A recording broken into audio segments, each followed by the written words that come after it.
देवी माँ के दर की। मैं कथा सुनाता हूँ वैष्णो देवी माँ के दर की। मेरी पहाड़ों वाली माँ भक्तों की झोलियाँ भरती। वो खोज रहा है हम लोग को, हम खोज रहे हैं उनको। अभी तो नहीं है, हाथ तक आ गए। कथा सुनाता हूँ वैष्णो देवी माँ के दर की। वैष्णो देवी माँ के दर की।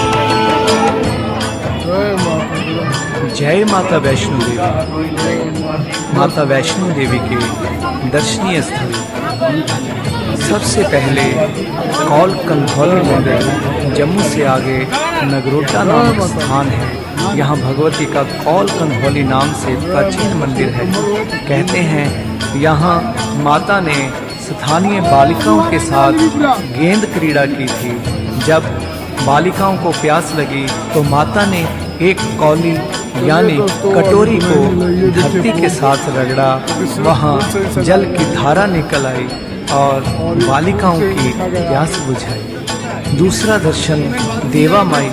यहाँ माता की एक पुजारिन देवा माई ने नियम, श्रद्धा एवं भक्ति पूर्वक देवी माँ की आराधना की। उसी देवा माई के नाम पर ये मंदिर प्रसिद्ध है। कटरा, यहाँ बस आकर रुकती है। यहाँ से यात्री पैदल माता के दर्शन के लिए जाते हैं। कटरा में बहुत सी धर्मशालाएं और होटल विश्राम करने के लिए बने हुए हैं। यहाँ से यात्रा पर्ची मिलती है। यात्रा पर्ची अगर ना ली जाए तो बाणगंगा से वापस आना पड़ता है। जब कन्या रूपी महाशक्ति इस स्थान से गुजर रही थी तो साथ में लंगूर वीर भी था।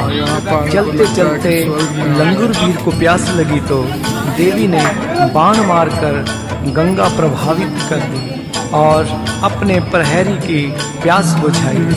उसी गंगा में माँ देवी ने अपने बाल धोए और संवारे, इसलिए इसे बाल गंगा भी कहा जाता है। इस बाल गंगा में स्नान करने से बड़ा पुण्य प्राप्त होता है। चिंतामणि मंदिर, यहाँ से त्रिकूट पर्वत की चढ़ाई प्रारंभ होती है। कटरा से माता के दर्शनों को जाते समय यात्री इस भव्य मंदिर के दर्शन करते जाते हैं। चिंतामणि ट्रस्ट द्वारा एक धर्मशाला का निर्माण भी किया गया है। आगे दर्शनीय दरवाजा है। पुल से गुजरकर बाणगंगा को पार करना होता है। आगे पक्का मार्ग है, सीढ़ियों का रास्ता है, घोड़े खच्चर आदि भी जाते हैं। आगे चलकर चरण पादिका मंदिर है। यहाँ माता के चरणों के दर्शन हैं। और आगे चलकर आद कुंवारी मंदिर है। फिर आगे माता की गर्भजून गुफा के दर्शन हैं। आगे हाथी मत्था की चढ़ाई है। सांझी छत से आगे माता वैष्णो देवी की परम पवित्र गुफा के दर्शन हैं। यह माता वैष्णो देवी का दर्शनीय स्थल है। भगत श्रीधर की कथा। माता के अवतार धारण की कथा तो वेद ग्रंथों में बहुत विस्तार से लिखी गई है। इसका हम विस्तार नहीं कर रहे हैं, लेकिन एक कथा जो श्रीधर भगत की है हम आप भक्तों को सुनाते हैं। सबसे पहले श्रीधर ने वैष्णो माता के इस स्थान की पूजा करने आरंभ की थी। कटरा से लगभग 2 किलोमीटर दूर हंसाली गांव है। श्रीधर जी इसी गांव के निवासी थे। संतान ना होने से वे बहुत दुखी थे। श्रीधर की सच्ची भक्ति देखकर मां को कन्या रूप धारण करके एक दिन आना पड़ा। एक दिन भगत जी ने गांव की छोटी छोटी कन्याओं को बुलाकर कन्या पूजन किया। उन्हीं में जगन माता भी कन्या बनकर आ गई। भगत श्रीधर की दृष्टि उस महादिव्य रूप कन्या पर पड़ी तो भगत जी विस्मय में डूब गए, क्योंकि यह कन्या उन्होंने पहले कहीं देखी नहीं थी। बाकी सभी कन्याएं दक्षिणा लेकर चली गई, पर वह कन्या वहीं बैठी रही।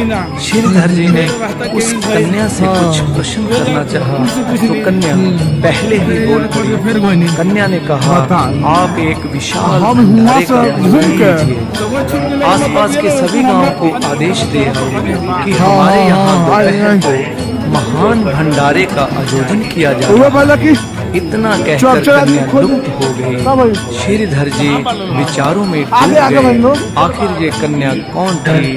हो न हो यह जरूर कोई शक्ति थी।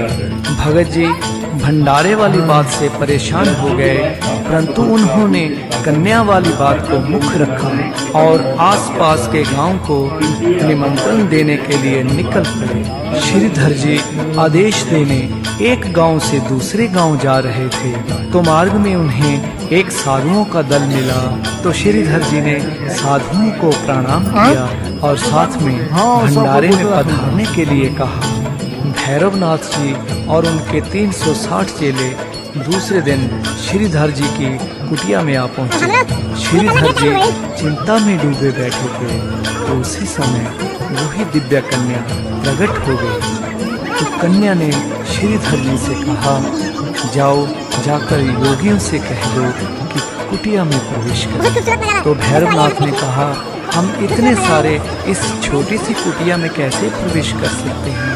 तो कन्या ने कहा, आप चिंता मत करो, आप प्रवेश कीजिए। जब साधुओं का सारा जय दल माता उस दी। कुटिया में बैठ गया, तो कुटिया में जय माता बैठने के दी। लिए जगह बच गई। तो भैरवनाथ सोचने लगा, ये कन्या जय कोई माता साधारण दी। कन्या नहीं, ये तो कोई शक्ति। जय माता दी। भैरवनाथ ने उस कन्या की परीक्षा लेनी चाहिए। जब कन्या सभी भक्तों को भोजन परोस रही थी, तो भैरवनाथ ने जय कहा, माँ वैष्णो देवी। जो ये सारे जय भक्त दोस्तों। भोजन कर रहे हैं, ये भोजन हमें नहीं चाहिए। तो कन्या ने कहा, आपको क्या चाहिए?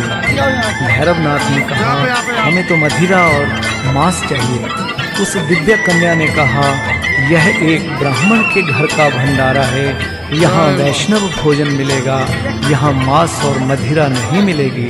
तो भैरवनाथ ने क्रोध में आकर उस कन्या को पकड़ना चाहा, तो कन्या अंतर्ध्यान हो गई। भैरवनाथ ने